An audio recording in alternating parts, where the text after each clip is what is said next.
আপনাদের অনেক অনেক শুভেচ্ছা ও ভালোবাসা জানিয়ে শুরু করছে অনুষ্ঠান আহরণ।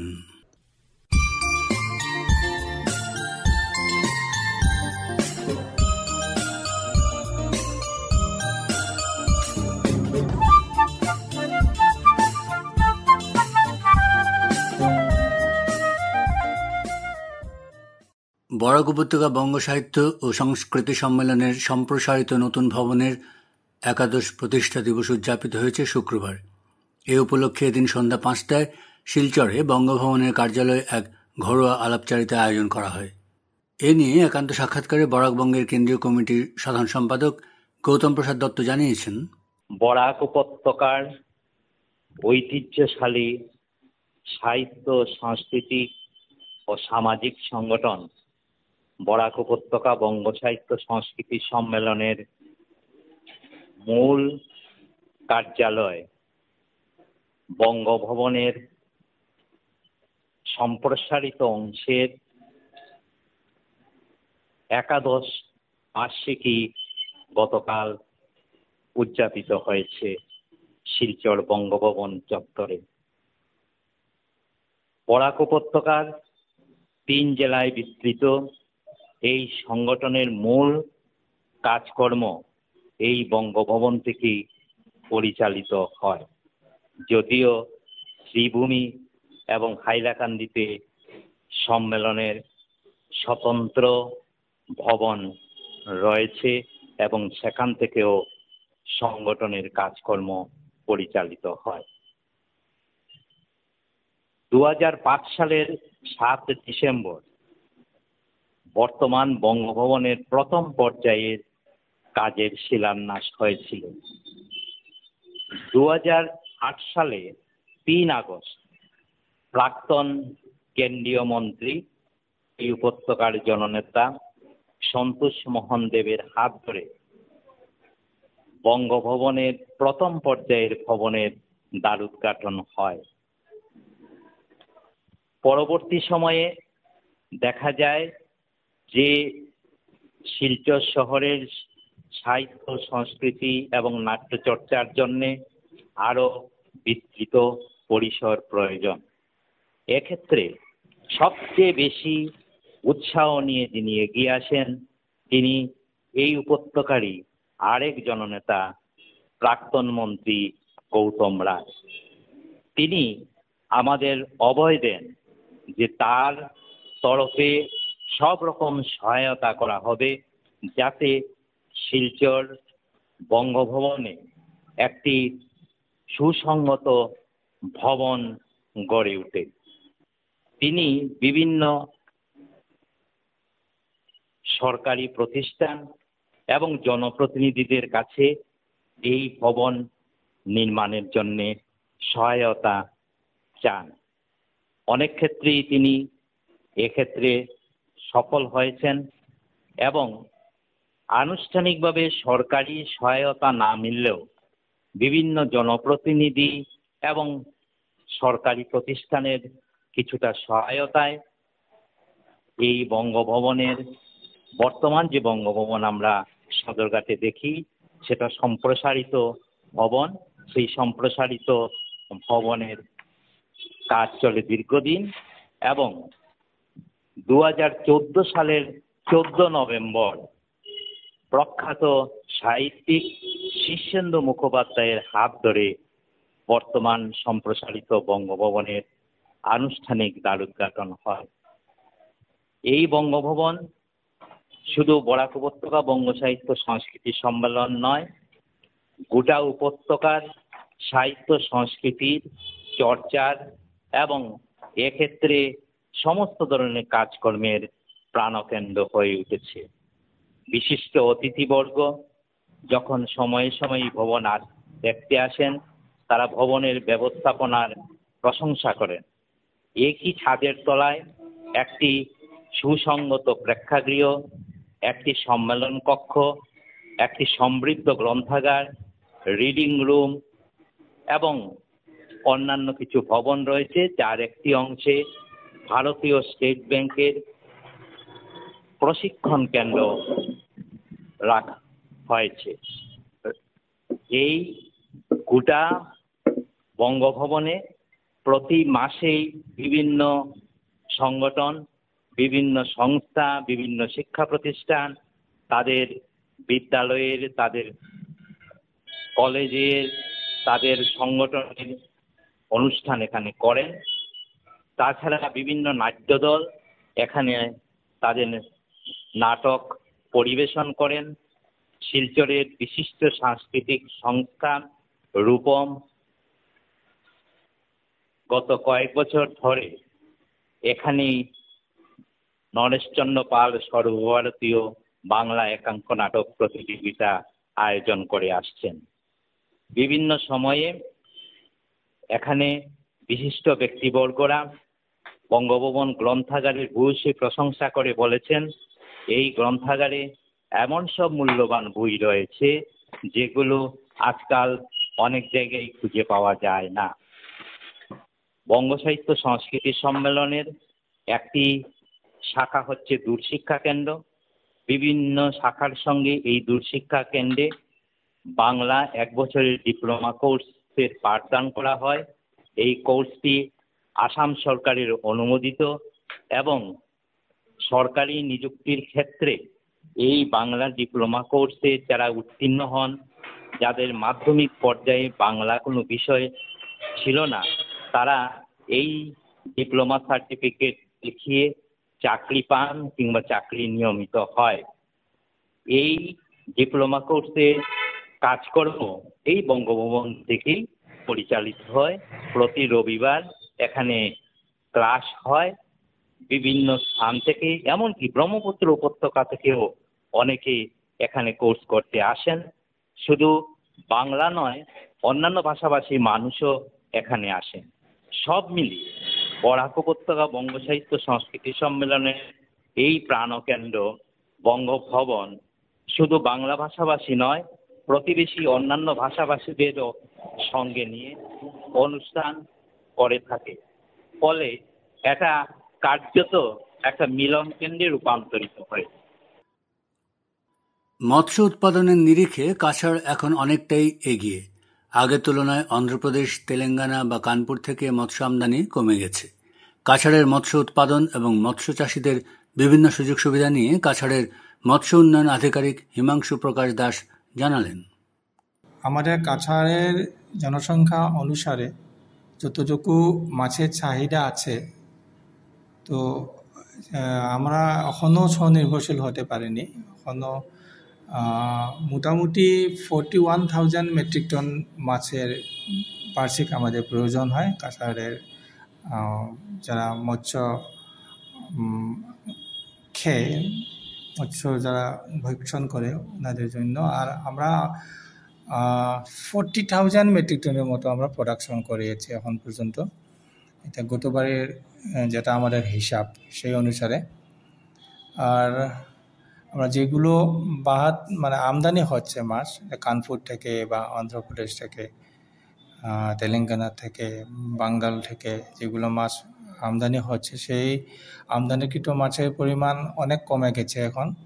আর আমাদের যেগুলো আঁচনি বা স্কিম আছে, এই স্কিমের জড়িয়ে আমরা যেগুলো মৎস্য চাষী ভাই বোনরা আছে, ওনারা খুব ভালো প্রদর্শন করেছেন, যার জন্য আমরা মাছের উৎপাদন আগের তুলনায় অনেক ভালোভাবে আমরা প্রদর্শন করতে পেরেছি।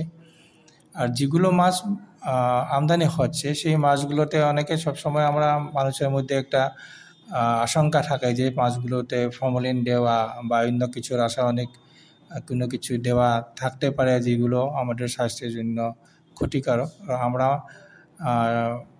মধ্যে মধ্যে আমরা সময়ে সময়ে যেগুলো আমার চিলকুড়ি মাছের বা এখানে আমাদের ফাটেক বাজারে যে নতুন বাজার আছে, সেই মার্কেটগুলোতে আমরা ফর্মালডিহাইড যেটা অ্যাডাল্টারেশন, সেটা সম্পর্কে আমরা পরীক্ষা নিরীক্ষা করে থাকি। আমরা এখন পর্যন্ত একবার শুধু পজিটিভ পেয়েছিলাম ফরমালিন অ্যাডাল্টারেশন নিয়ে চিংড়ি মাছের উপর। সেই চিংড়ি মাছগুলোকে আমরা ধ্বংস করে দিয়েছি। আমাদের এই প্রচেষ্টা এখন পর্যন্ত চালিয়ে যাওয়া হয়েছে। এরপর আমরা সবসময় নেগেটিভ পেয়েছি। আর আমরা যেটা চাষের মাছ সাঁচের মাছ আমাদের রূপ যেটা আমাকে বলা হয়েছিল এটা ভেটকি মাছ নিয়ে। তো ভেটকি মাছটা যেটা রূপচন্দা মানে বলা হয় যেটাকে। তো রূপচন্দা আসলে সেটা মানে অন্য মাছের সাথে চাষ করাটা ঠিক নয়। এটা একটা মাংসাশী মাছ, মানে অন্য ছোট মাছগুলোকে খেয়ে নিতে পারে। তো আমরা যদি এককভাবে বা বড় মাছের সাথে রূপচন্দা পালি, তবুও কিছু কিছু নিষেধাজ্ঞা আছে গভর্নমেন্টের। তো সেই নিষেধাজ্ঞাগুলো আমরা মেনে চলে রূপচন্দা মানে চাষ করা যায়। আর যেগুলো আমরা রাসায়নিক সার নিয়ে যে কথাটা বলা হয়েছে, তো অজৈবিক সার যেটা, অজৈবিক সার সাধারণত আমার পুকুরে আসলে এই যে সার প্রয়োগের যেটা ব্যবস্থা বৈজ্ঞানিক পদ্ধতিতে মাছ চাষের জন্য আমার পুকুরে আসলে সার প্রয়োগের প্রয়োজনীয়তা নিশ্চয় আছে। সেই সার দু ধরনের হয় সাধারণত। তো একটা হলো রাসায়নিক, একটা হলো মানে অজৈবিক সার, যেটা মানে আমার জৈবিক আর অজৈবিক। তো রাসায়নিক সার আর অজৈবিক সার যেটাকে বলা হয়, সেই অজৈবিক সারের মধ্যে যেমন ইউরিয়া, সুপার ফসফেট, সেই দুটোকে সাধারণত পুকুরে ছাড়া হয়। তো এটার মধ্যে একটা মানুষের ভুল ধারণা হয়েছে কি, যে আমরা অজৈবিক সার যদি প্রয়োগ করি তাহলে সেটা আমাদের জৈবিক পরিবেশের জন্য ক্ষতিকারক, বা সেইভাবে অজৈব সার প্রয়োগ করে যে মাছগুলো আমরা উৎপাদন করি সেই মাছ যদি আমরা খাই, তো সেই মাছে আমাদের ক্ষতি করতে পারে। আসলে ঘটনাটা সেই ধরনের নয়। আসলে মাছের যেটা প্রাকৃতিক খাবারটা পুকুরে তৈরি হওয়ার জন্য আমার সার প্রয়োগটা নিতান্তই জরুরি। আর এই প্রাকৃতিক খাবার যদি আমরা পুকুরে আমরা জৈবিক আর অজৈবিক সার প্রয়োগ করি, তাহলে মাছের প্রাকৃতিক খাবার অটোমেটিকলি এখানে পুকুরে তৈরি হয়।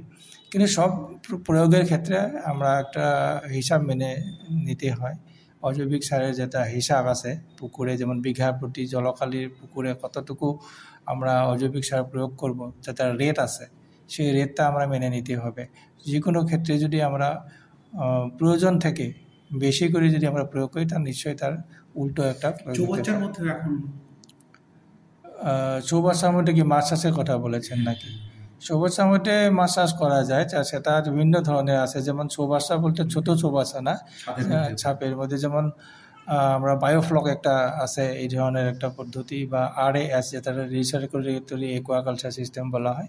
বড় বৃত্তাকার মানে চৌবাচ্চার মতো একটা ট্যাঙ্কের মধ্যে আমরা মাছ চাষ করতে পারি। সেটা নিজস্ব একটা পদ্ধতি আছে, সেই পদ্ধতিগতভাবে সেখানে করতে হবে। হ্যাঁ, স্বাস্থ্যকর। আসলে এই স্বাদের সম্পর্কে একটা কথা, যেমন আমরা সবসময় একটা কথা আমরা সবাই জানি যে প্রাকৃতিক প্রাকৃতিক জিনিসের সাথে তো আমাদের কৃত্রিম জিনিসটা তো কোনো সময় মিলবে না। এটা তো একটু তফাৎ নিশ্চয় থাকবে। কারণ যে প্রাকৃতিক পরিবেশে যে কোনো জীবজন্তু, জানোয়ার ছাড়া পাখি যাই হোক, প্রাকৃতিক পরিবেশে যেগুলো থাকে তার স্বাস্থ্যসম্মত, তারা প্রকৃতির সঙ্গে একটা যোগাযোগ যেটা থাকে। হ্যাঁ, প্রকল্প তো 2020 সাল থেকে 2024-25 পর্যন্ত প্রধানমন্ত্রী মৎস্য সম্পদ যোজনা এই স্কিমটা ছিল। তো এই স্কিমের অধীনে অনেক কিছু ধরনের সাব স্কিম ছিল, যেমন নতুন পুকুর বানানো, রেয়ারিং পুকুর, যেমন ছোটো পোনা মাছের জন্য রেয়ারিং পুকুর বানানো, ফিশ কিয়স্ক, বায়োফ্লক যেটা আমি একটু আগে বললাম, এরপরে backyard ornamental unit, three wheeler with ice box, এই ধরনের অনেক কিছু স্কিম ছিল আমাদের। আবার লিভলিহুড, আপনি একটা কথা আমাকে বলেছিলেন, যেগুলো নদীতে যদি কোনো মানুষে মাছ ধরতে গিয়ে যদি কেউ মারা যান বা অন্য কিছু আংশিকভাবে বা কোনোভাবে কেউ ক্ষতিগ্রস্ত হন, তো সেই মানুষগুলোর জন্য প্রধানমন্ত্রী মৎস্য সম্পদ যোজনার অধীনে একটা ইন্স্যুরেন্সের ব্যবস্থা আছে। তো সেই ইন্স্যুরেন্সও করে নিতে পারেন। আর লিভলিহুড ফর ফিশার্স একটা আছে। লিভলিহুড ফর ফিশার্স মানে যেগুলো মানুষের, যেমন আমাদের বর্ষাকালীন সময় যে মাছের প্রজননের সময় যে পেটের ডিম থাকা মাছ ধরাটা নিষেধ, তো সেই সময় সেই মানুষগুলো যেগুলো রাজ্য শিক্ষামন্ত্রী ডক্টর রনোজ পেগু সোমবার হাইলাকান্দি SS কলেজের প্ল্যাটিনাম জুবিলির সমাপনী অনুষ্ঠানে অংশগ্রহণ করেন। অনুষ্ঠানের প্রধান অতিথির বক্তব্যে শিক্ষামন্ত্রী ডক্টর রনোজ পেগু বললেন, পৃথিবীটা পরিবর্তন হয়ে গেছে। মানব সমাজ দ্রুতভাবে পরিবর্তিত হয়েছে। আর্টিফিশিয়াল ইন্টেলিজেন্স আমাদের পাকঘরে ঘুষে গেছে, আমাদের বেডরুমে এসে পৌঁছেছে।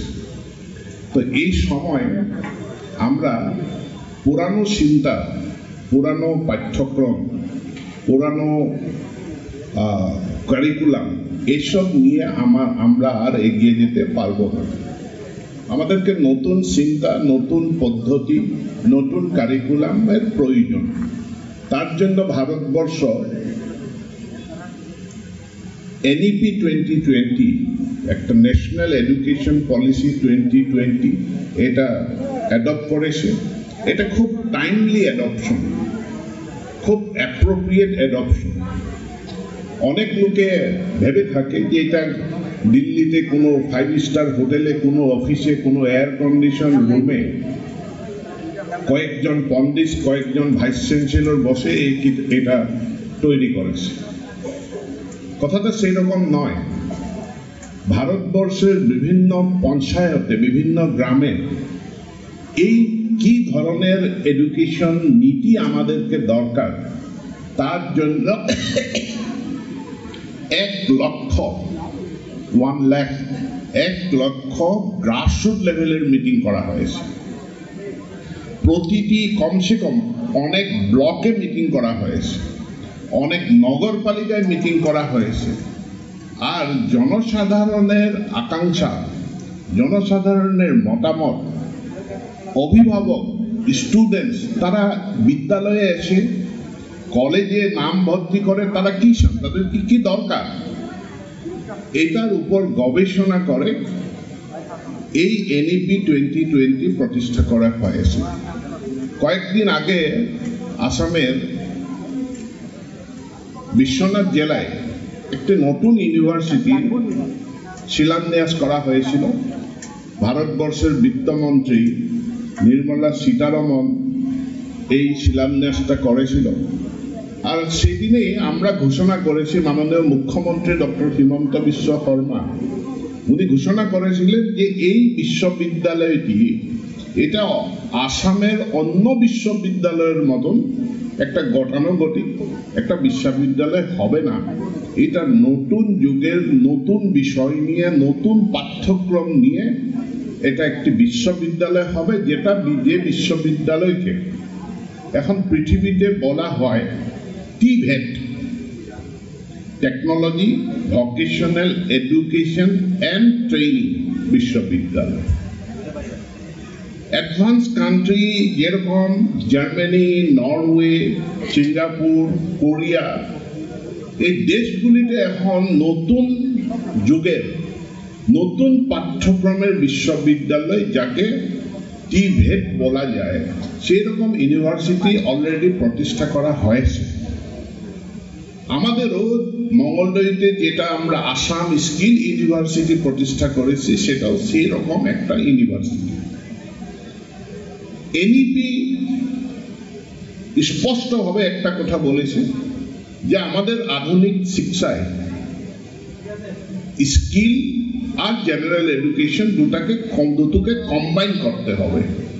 না জেনারেল, আমরা কলেজে আসি, কলেজে আমরা আমাদের কি রকম পড়াশোনা হয়, কি রকম আমরা শিক্ষা দিই, আমাকে কয়েকটা বই দেওয়া যায়, বুকস, কয়েকটা ক্লাস হয়, আর ক্লাস সেমিস্টার, তারপরে পরীক্ষা, এক্সামিনেশন হয়। এক্সামিনেশনে কোয়েশ্চেন পেপার আসবে, কিছু কোয়েশ্চেন আমাদেরকে দেওয়া যায়। সে কোয়েশ্চেনের আনসার, কাগজ আর কলম দিয়ে কোয়েশ্চেনের আনসার আপনি দিতে পারলে আপনাকে ডিগ্রি দেওয়া যাবে। আপনি পাস করলে আপনাকে ডিগ্রি দেওয়া যাবে। সেখানে হাতের বিদ্যা, ভরির বিদ্যা আর ব্রেইনের বিদ্যা, মগজুর বিদ্যা কিছু নেই। বইতে যে ইনফরমেশন আছে, যে নলেজ আছে, সেই নলেজটা, ইনফরমেশনটা মেমোরাইজ করলে আপনি ডিগ্রি পেয়ে যান। কিন্তু এখনকার পৃথিবীটা আমরা যখন কোনো কোম্পানিতে, কোনো কর্পোরেশনে চাকরির জন্য ইন্টারভিউ দিতে যাব, সেখানে আমাকে কেউ এই কোয়েশনটা করবে না যে ভারতবর্ষের প্রধানমন্ত্রীর কার্যকাল কয় বছরের, আসামে কয়টি ডিস্ট্রিক্ট আছে, এইসব প্রশ্ন আজকাল কেউ করবে না। যারা এমপ্লয়ার তারা জাজ করে যে এই ছেলে বা এই মেয়েটির 21st সেঞ্চুরি স্কিল আছে কি না। তো 21st সেঞ্চুরি স্কিল কি? যে creative thinking capacity, critical thinking capacity, এই স্কিলটা এই ছেলে বা মেয়েটির আছে কি না। Leadership quality, problem solving capacity, technology literacy, media literacy, এইসব ছেলে বা মেয়েটির মধ্যে আছে কি না তাই জাজ করে। আর যদি স্কিল না থাকে তারপরে দেখবে যে ইয়ার হাতের কাম কি জানে। আমি এরকম একটি সভায় একজন কর্পোরেটের বড় এক্সিকিউটিভ ছিল, তাকে আমি কলেজের মঞ্চেই আমি জিজ্ঞেস করলাম যে আপনাকে একজন অ্যাকাউন্টেন্ট দরকার, আপনাকে একজন অ্যাকাউন্টেন্ট দরকার, আপনার সামনে দুজন ক্যান্ডিডেট আছে, একজন candidate BCom first class first, কিন্তু উনি কম্পিউটার টেলি জানে না, আর একজন BCom drop out, BCom fail, কিন্তু টেলি যেটা সফটওয়্যার অ্যাকাউন্টেন্সির জন্য ইউজ করা যায় টেলি জানে। আপনি কাকে রিক্রুট করবেন, কাকে নেবেন? 1 সেকেন্ডের মধ্যে ওই কর্পোরেটের এক্সিকিউটিভ বলছে যে ছেলেটা টেলি জানে আমি তাকে রিক্রুট করব। আমাকে ফার্স্ট ক্লাস ফার্স্টের দরকার নাই, আমাকে এই স্কিল থাকা ক্যান্ডিডেট আমার দরকার। আর এর জন্য এনইপিতে বলা হয়েছে যে জেনারেল এডুকেশন, যেটা আমাদের এখন আমরা যে এডুকেশন সিস্টেমটা আমরা মানে চালিয়ে যাচ্ছি, এটা হচ্ছে নলেজ বেসড একটা এডুকেশন। আর এনইপি বলছে নলেজ বেসড তাকে স্কিলের সঙ্গে নলেজ আর স্কিলের সমন্বয় করতে হবে।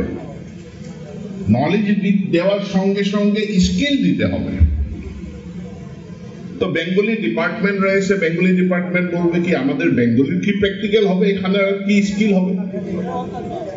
আমি বেঙ্গলি ভাষায় ডিগ্রি পড়তেছি, বেঙ্গলি ভাষায় আমি ডিগ্রি পড়তেছি, তো আমার কি স্কিল আবার? তো বেঙ্গলি ভাষায় নিউজ পেপার এডিটর করতে শেখানো হয়েছে কলেজে, বেঙ্গলি ভাষায় একটা আলোচনী সম্পাদনা করা শেখানো হয়েছে কলেজে পাঠ্যক্রমে। সোশ্যাল মিডিয়ার যুগ, ইন্টারনেটের যুগ, আর এখন একটা জব রোল খুবই পপুলার, সেটা হচ্ছে content writing, content writer. Bangla ভাষায়, অসমীয়া ভাষায়, হিন্দি ভাষায় কন্টেন্ট রাইটার দরকার। কি কন্টেন্ট রাইটিং এটা কি আমাদের পাঠ্যক্রমে আসে? তো আমি বেঙ্গলি ভাষার সাহিত্য আমরা অধ্যয়ন করেছি ঠিকই আছে, কিন্তু বেঙ্গলি ভাষা উপর নির্ভর করে যে স্কিল দরকার, সেই স্কিলটা কি আমাদের পাঠ্যক্রমে আসে? অনেক ছাত্ররা বলে ফিজিক্সে কেন প্র্যাকটিক্যাল আছে, ম্যাথসে প্র্যাকটিক্যাল নাই। আরে ম্যাথমেটিক্সে কেন প্র্যাকটিক্যাল থাকবে না? কোন একজন ছাত্র বলবে ঠিক আছে ম্যাথমেটিক্সে প্র্যাকটিক্যাল থাকতে পারে, কিন্তু পলিটিক্যাল সায়েন্সে কি প্র্যাকটিক্যাল থাকবে? দেশের কিংবদন্তি স্বাধীনতা সংগ্রামী ও জনজাতি নেতা ভগবান বিরসা মুন্ডার 150তম জন্মজয়ন্তী উপলক্ষে শনিবার শ্রীভূমি জেলায় বিভিন্ন কার্যসূচির মধ্য দিয়ে জনজাতীয় গৌরব দিবস উদযাপন করা হয়েছে। শনিবার শ্রীভূমি জেলার লোয়ারপোয়া ব্লকের অন্তর্গত ছাগলমোয়া ট্রাইবাল এমই স্কুলে বিভিন্ন কার্যসূচির মধ্য দিয়ে জনজাতীয় গৌরব দিবস পালন করা হয়। রাজ্যের মীন পশুপালন ও পশু চিকিৎসা এবং পূর্ত বিভাগের মন্ত্রী কৃষ্ণেন্দু পাল মুখ্য অতিথি হিসেবে এতে উপস্থিত ছিলেন। এছাড়া শ্রীভূমি জেলার অন্যান্য প্রশাসনিক ও বিভাগীয় আধিকারিক এবং জেলার বিভিন্ন স্থান থেকে আগত হালাম, চড়াই, ডিমাসা, আদিবাসী, খাসি, রিয়াং, রুকিনি বর্মন, ত্রিপুরী, রাংলং জনজাতি সম্প্রদায়ের জনগণ ও শিল্পীরা অনুষ্ঠানে অংশগ্রহণ করেন। অনুষ্ঠানের মুখ্য অতিথি রাজ্যের পূর্ত ও অন্যান্য বিভাগের মন্ত্রী কৃষ্ণেন্দু পাল ভগবান বিরসা মুন্ডার প্রতিকৃতিতে শ্রদ্ধাঞ্জলি অর্পণ করে বললেন, বীরভূম জেলার আমাদের 150 বছর পূর্তি উপলক্ষে ভগবান শ্রী বিরসা মুন্ডাজির জন্ম জয়ন্তী পালনে আমরা সবাই সমবেত হয়েছি।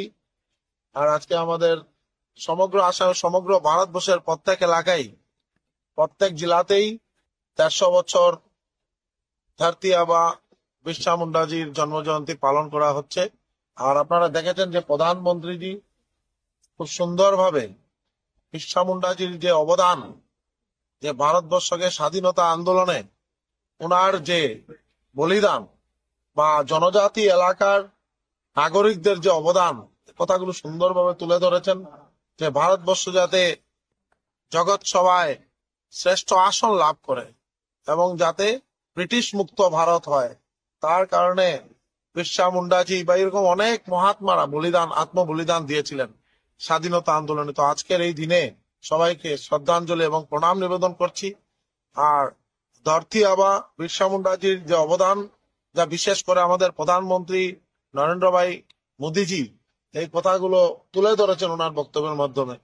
আর প্রধানমন্ত্রীর যে আগ্রহ, যে বিশেষ করে প্রত্যেকটা জনজাতি অঞ্চলের যাতে উন্নয়ন হয়, ওনাদের রাস্তাঘাট থেকে আরম্ভ করে বিশুদ্ধ পানীয় জল থেকে আরম্ভ করে স্কুল কলেজ, প্রত্যেক সেক্টর যাতে আমরা সমান তালে এগিয়ে যেতে পারে, তার জন্য প্রধানমন্ত্রীজির এই প্রয়াস। আজকে আমাদের মাননীয় মুখ্যমন্ত্রী ডক্টর হিমন্ত বিশ্ব শর্মা মহাশয় যেভাবে প্রয়াস করছেন যে ভারতবর্ষের সঙ্গে সমান তালে আমাদের আসাম যাতে খুব উন্নত একটা রাজ্যের মধ্যে একটা রাজ্য হিসেবে প্রতিষ্ঠিত হয় বা আসামের জনজাতি অঞ্চলগুলো যাতে সুরক্ষিত থাকে, তার কারণে মুখ্যমন্ত্রী প্রয়াস করে যাচ্ছে। আজকে আগামী 100 বছর যাতে আসামের প্রত্যেকজন নাগরিক যাতে সুরক্ষিতভাবে সুন্দরভাবে আমরা জীবন নির্বাহ করতে পারি, বা প্রত্যেক এলাকায় ভালো স্কুল কলেজ বা কমিউনিকেশনের ক্ষেত্রে মাননীয় মুখ্যমন্ত্রী অনেক প্রয়াস চালিয়ে যাচ্ছেন। শুনলে খুশি হবেন, আজকের এই পুণ্যতিথিতে আমি এই কথা বলতে চাই।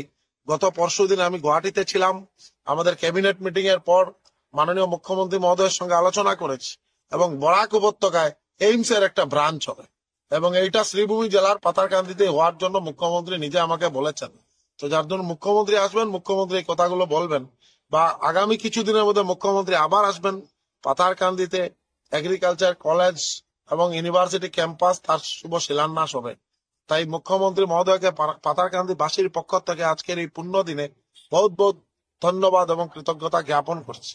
মুখ্যমন্ত্রী যে প্রয়াস, যে উনাকে কেন ভালোবাসে বিশেষ করে আসামের প্রত্যেকজন নাগরিক, মাননীয় মুখ্যমন্ত্রী সবসময় চান যে প্রত্যেক এলাকার সমন্বয়, এডুকেশন যাতে একদম গ্রামের প্রত্যন্ত এলাকায় গিয়ে এডুকেশন গিয়ে পৌঁছে, সব এলাকায় যে ভালো স্কুল হয়, ভালো কলেজ হয়, যাতে ছাত্রছাত্রীরা পড়াশোনা করতে পারে, জনজাতি এলাকার ছাত্রছাত্রীরা যাতে ভালোভাবে পড়াশোনা করতে পারে, টিচার স্টুডেন্ট রেশিও। আমি যেদিন বিধায়ক হয়েছিলাম, আজকে যেখানে দাঁড়িয়ে আছি, গাড়ি নিয়ে এসেছি, ওই টাইমে এখানে গাড়ি আসতো না। 2016 ইংরেজির আগের কথা বলছি, 2015 ইংরেজিতে ছাগলমুয়ার ওই মার্কেট সাইডে আমি এসেছিলাম, কিন্তু আমরা বাইকে এসেছিলাম, গাড়ি আসে না, গাড়ি নেই চলতা হয়। আজকে মাননীয় মুখ্যমন্ত্রী মহোদয়ের নেতৃত্বে ছাগলমুয়াতে গাড়ি আসে, প্রত্যেক এলাকায় যাতে মেইন স্ট্রিমে প্রত্যেক কানেক্টেড হয়, তার কারণে মাননীয় মুখ্যমন্ত্রী এই প্রয়াস চালিয়ে যাচ্ছে।